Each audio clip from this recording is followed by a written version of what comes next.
Hi everyone, here is the gray hose compartment for the 2022 Thor Sequence. This door does not latch very securely.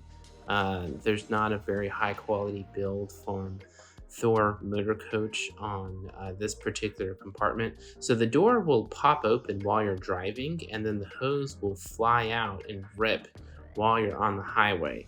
So I was looking to find a better solution.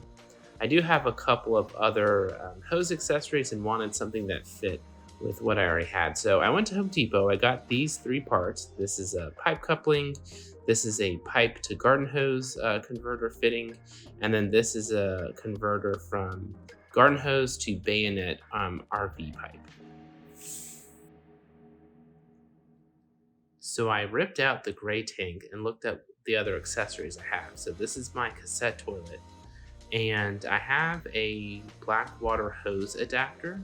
So this is the Americanizer. You can adapt it from a European cassette to a standard American RV black water hose, and then dump it into the ground over on this end.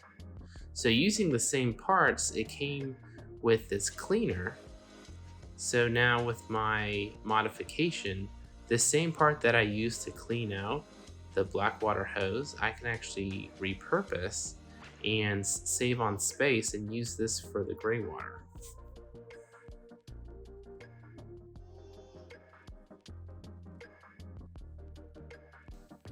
So here's how it all comes together. Just screw in the hose cleaner adapter here, tie this on, and 90% of the time, if your dump site is ground accessible, you can typically just dump it on the ground directly and it'll drain into the drainage pipe. But if you're on a campsite that has some specific guidelines against doing that, this is a great solution to solve your problem. So feel free to try this out.